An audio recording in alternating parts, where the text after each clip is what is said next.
Welcome to the Tech Egg. Don't get scrambled. Enjoy the video. In this video, I will show how to make mojito grapes. First, let's gather our essential ingredients. You'll need about 1 pound of crisp green grapes, which are the star of our show. Also, grab approximately 1/4 cup of fresh mint leaves for that signature aroma. Don't forget 2 tablespoons of fresh lime juice and 2 tablespoons of granulated sugar.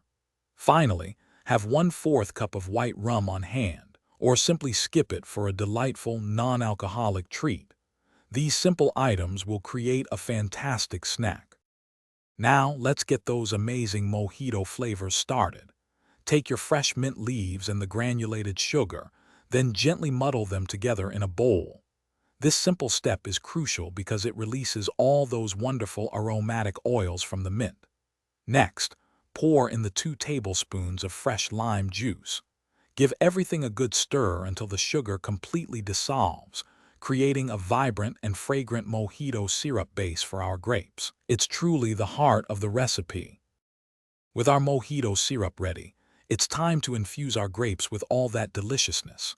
Carefully add the 1 pound of green grapes to the bowl with your mint, sugar, and lime mixture. If you're including alcohol, now is the moment to pour in the 1/4 cup of white rum.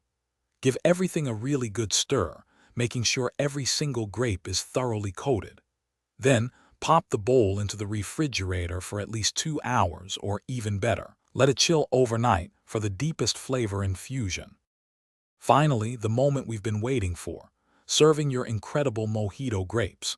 Take them out of the refrigerator and get ready to enjoy a truly refreshing and unique snack. For an extra touch of elegance, garnish your serving bowl with a few extra fresh mint leaves and a bright lime wedge. These delightful grapes are absolutely perfect for any gathering, a backyard barbecue, or simply as a wonderful summer treat. Get ready to savor the amazing burst of mint, lime, and sweet grape in every single bite. Thanks for watching. Consider subscribing if I helped unscramble your problems.